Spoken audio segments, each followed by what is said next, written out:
All right, Ramona, who also drinks and knows things. What does this deal tell you about the Clippers' pursuit of Kawhi? So they're still in it, obviously. And I think what's interesting with the Clippers is now they had 2 max spots.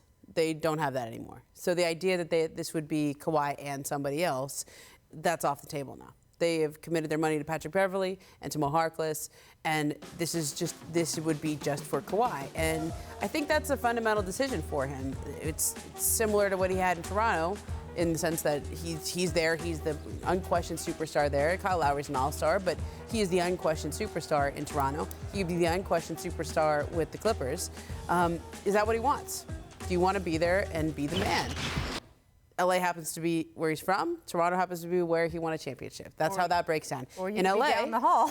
You could be on the all-load management team with LeBron James and Anthony Davis.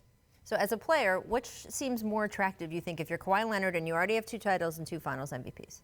Well, I mean, I wouldn't turn my back on my teammates. Winning a title and the way that he did it and the way that they did it as a team, I would definitely give them an opportunity for us to go back to the finals. I think, looking at the Lakers is very attractive. Maybe at least signing a 1-year deal is something that, he could do that kind of make everybody at ease, to people in Toronto, but as well as his teammates more so.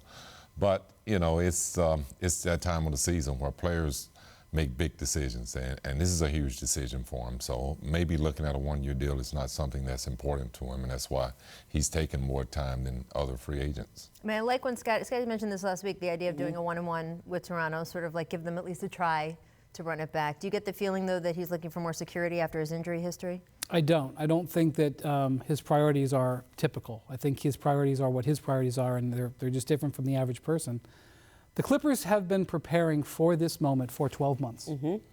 For the moment that he asked for a trade from the Spurs, and they knew that he was not going to take the Supermax and stay. The Clippers knew that they could either trade for him or that they were going to try to sign him in free agency. This has been probably one of the most elaborate projects in the history of the NBA when it comes to chasing a free agent. Even the Miami Heat maybe didn't have their plans in place as far in advance as the Clippers have. I wish I could tell you exactly what they're doing. They've made hires of people to prepare for this moment. They've crafted it. They spent the entire year recruiting him almost like a college player, where they went to a lot of his games. This is maybe one of the most important moments in Clipper history, this meeting today. And I don't think I'm overstating that, because there hasn't been that many moments. You think it's today?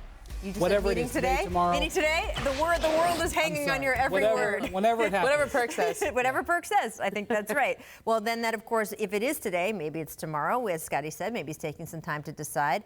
How long do you wait?